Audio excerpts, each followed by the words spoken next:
Hey guys, hope it's getting a little bit better for you. I've gotten a lot of requests for these three, and I just want you to know that if these are the only three you have questions on, then you're actually doing pretty well because these are the three tricky ones. I hope you can at least get started on them, and hopefully the issue is just how to simplify. If that's where you're at, then just so you know, you're actually doing pretty good, okay? So here comes number 26. Okay, here we go. Hopefully you recognize that this is a product rule because we're multiplying two different functions together. So I separate my two factors and find their two separate derivatives. The derivative of the first one is a simple power rule, so that'll be 1 x to the first. This guy, the second one's going to be a little bit more work.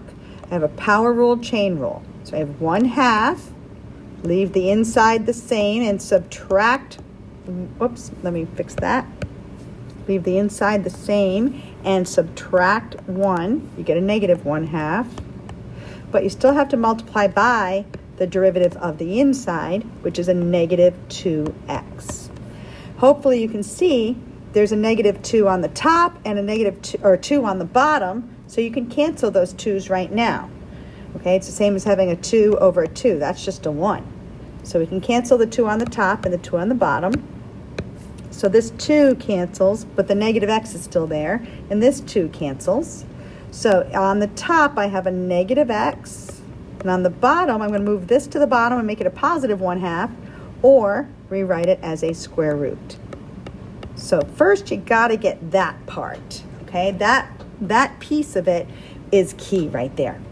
Okay, now when I do my product rule, it'll be this times this. Okay, so here's my derivative. Okay, 1/2 x squared is the same as x squared over 2 times this guy, negative x over the square root of 16 minus x squared. And we can just squish the top across and the bottom across. And really, that's just going to be a negative x cubed on the top over a 2 square root of 16 minus x squared. Plus, this times this is just x, and this was originally a square root, times the square root of 16 minus x squared. So plus x and the square root of 16 minus x squared. Just that by itself was pretty tough. We got to admit that was pretty rough. All right, so now how do we clean it up? Because we have two separate terms, we're going to get a common denominator. Put this over 1 in your head. Okay, we want to change this denominator where the 1 is, we want it to be the same as this. So I'm going to multiply by a 2 square root of 16 minus x squared on the bottom, which means I have to do the same thing on the top, 2 square root of 16 minus x squared. All right, well, what does that mean we have? Now this fraction has the same denominator as this one. We can ignore this 1 right here. So I have a 2 square root of 16 minus x squared on the bottom. And on the top, I just have to combine all of this going across. So I have a negative x cubed plus, okay, I have a 2 and an x, and this is all multiplication here. So 2 times x will be a 2x, and the square root of 16 minus x squared times another square root of 16 minus x squared. You're squaring a square root, so you just get what's underneath without the square root. From here, all you have to do is distribute and combine like terms. Okay, so I have a negative x cubed, distribute my 2x, and you get 32x, and a negative 2x cubed. The denominator stays the same. And then just combine like terms. We have a negative 1 and a negative 2, which is a negative 3 x cubed plus 32x. And on the bottom, I runneth out of room, but on the bottom, you still have a 2 square root of 16 minus x squared. That's about as bad as it gets. The most important part, make sure you understood from the very beginning how to do this derivative way over here, okay? All right, hit pause and replay that if you need to. Okay, 28. This one, hopefully you can see, is a quotient rule. Whenever I do the quotient rule, I want to ask myself, can I easily do the derivative of both the top and the bottom? Okay? The derivative of the top is easy, that's a 1. The derivative of the bottom, however, is going to be a power rule chain rule. So I'm going to do that first so that I don't get tied up in it when I'm doing the derivative with the quotient rule. So the derivative of the bottom, the derivative of x to the 4th plus 4 raised to the 1/2 power. Okay? All right, what is the derivative of that? Power rule, chain rule again, same as the last problem. So it's 1/2, leave the inside the same, subtract 1, making it a negative 1/2, times the derivative of the inside, which is a 4x cubed. And now we're going to cancel just like the last problem. That's all multiplication. So in the numerator, I have a 4, but in the denominator, I have a 2, and the 4 and the 2 will cancel and just give me a 2. So on the top, I have this 2 and an x cubed. On the bottom, I'm going to move this guy to the bottom and make it a positive and change it back to a square root. Okay? So when you get to the part where you're doing the derivative of the denominator over here, just remember that this is what that is. Okay? So now we're going to do our quotient rule. The derivative will be low, square root of x to the 4th plus 4. D high, derivative of the top is 1. I don't even need to write it. Minus high, D low is what we did over here. Well, when I multiply this by the x that's already over here, I can write it like this. But in my very next step, I'm really just going to multiply this across and make it a 2x to the 4th. Okay, so I'm going to erase and go back to that and show you how to try to do it all in one step. Okay, we already did low, D high. High is an x. D low is this. So when I multiply the 2x cubed times the x that's already over here, it'll just turn it into a 2x to the 4th on top, over the square root of x to the 4th plus 4. Okay, so we had low D high, high D low. Draw the line and square below.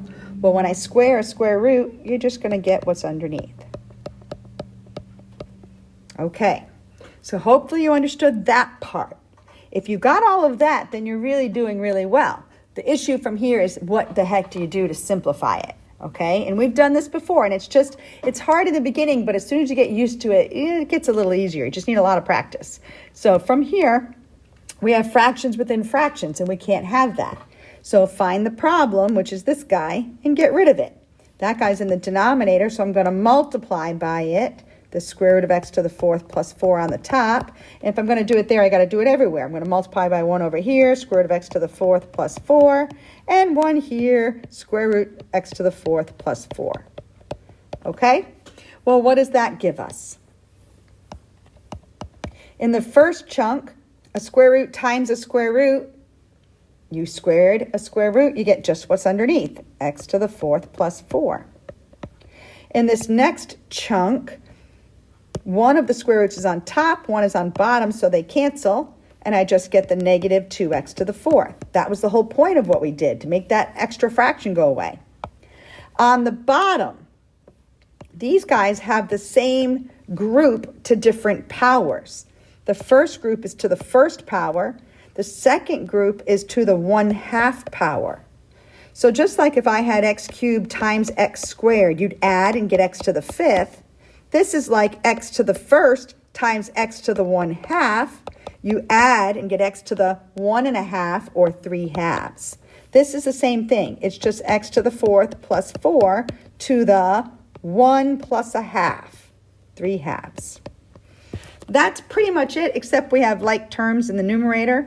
So combine like terms, and your final answer is negative 1x to the 4th plus 4 over. You can leave this to the 3/2 power or write it as a square root cubed, either one. Okay? Hopefully it's getting a little better. Okay? Now remember, when you're watching these videos, you really kind of want to watch them one time and then do them again and sort of try to do it on your own, okay? All right, so I would hit pause and see if you can do that again on your own, or try number 27. Okay, this is the last of the tricky ones. This one has two options. I can do a power rule, chain rule. I can do the derivative of the outside, leave the inside the same, and then multiply by the derivative of the inside. That's one option. But when you do the derivative of the inside, that's going to be a quotient rule. The other option is to apply the square to both the top and the bottom before you begin.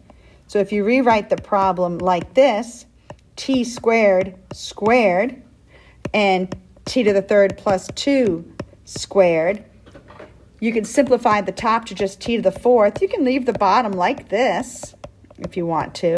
And now you could just do a quotient rule.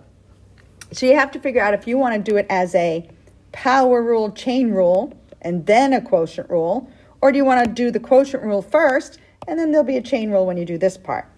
Most of my students in class have been choosing to apply the square to the top and bottom and do the quotient rule from the start. So that's what I'm going to do for you guys. I'm going to take a little while to rewrite this though. So I'm going to rewrite it by applying the exponent to both top and bottom.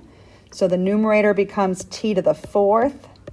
The denominator is going to be t cubed plus 2, but apply that square here too, okay? Now I'm going to do a quotient rule. Well, the derivative of the top is easy. The derivative of the bottom, let me just figure that out before I get started. The derivative of t cubed plus 2 squared. Okay. The derivative of that is a power rule, chain rule. So I do the derivative of the outside, which is 2. Leave the inside the same, subtract 1. Times the derivative of the inside. So times 3t squared. Smush it all together. 2 times 3t squared would be 6t squared times t cubed plus 2. Okay, so when I get to the derivative of this piece, that's going to be what I'll write. So now let's put it all together. The derivative using a quotient rule is low d high, that would be 4t cubed, minus high d low.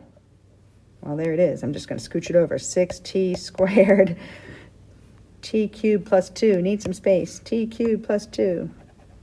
T cubed plus 2. Okay. Times t cubed plus 2. Okay, draw the line and square below. Well, when I square something that's already squared, it'll now be to the fourth power. Okay, if I lost you, then go back and do that again.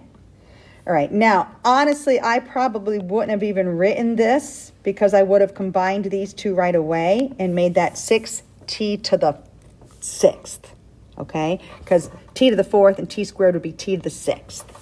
So I'm going to rewrite it, but I probably would have done all of that in one step. So I have, in the first chunk, I have a 4t cubed and a t cubed plus 2 squared. In my next chunk, I have a 6t to the 6th and a t cubed plus 2. And on the bottom, a t cubed plus 2 all to the 4th. Okay, so that is the quotient rule, pretty much cleaned up. It's good, but they usually factor the answer, and they factor it because they know where we're going with this. Eventually, we're going to have to set the numerator and the denominator equal to 0 and do more work to it. So how are they factoring this? Okay, so from here, how do we factor this? You want to visualize this as one group and this is another group, and just visualize what they have in common. It's no different than factoring, say, 3x to the 6th minus, say, x squared. Okay, take out what they have in common, and what's in parentheses is what's left over. Okay, that's what we're doing. We take out what they have in common. Or if you had 5x minus 10, they have a 5 in common, and what's left over is an x minus 2. That's what we're doing, okay? So for this problem, we have a 4 and a 6, so they have a 2 in common. We have a t cubed and a t to the 6th, so they have a t cubed in common. And how many of these groups of t cubed plus 2 do they have in common? This one has 1, this one has 2, so they have 1 in common. Okay, so now what's left over is what goes in parentheses. Okay, so you got to visualize distributing. This times this has to give me back all this stuff. So what am I missing in this front group that I don't have? So from 2t cubed to a 4t cubed, I'm missing a 2. And I only have 1 of this group, and I need 2, so I'm going to need another one. Just make sure that that distributes back into this big mess. The second group, what am I missing? To get from a 2 to a 6, I'm missing a 3.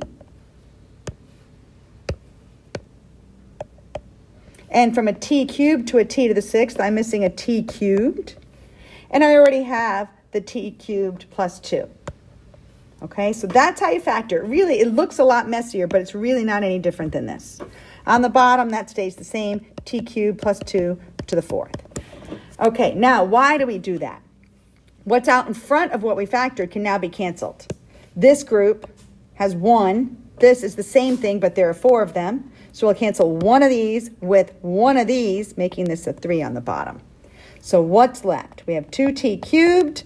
This you can distribute. I have a 2t cubed plus 4 minus a 3t cubed, and I'll have to combine like terms in a minute. And then on the bottom, t cubed plus 2 cubed. All right, combine like terms inside here, and we're done. 2t cubed and 4 minus t cubed. Okay, just know that I get it. It's not the easiest stuff, but I promise you it gets easier if you don't quit and you keep working at it. It'll get easier. Hope you guys are doing okay. See you soon. Bye.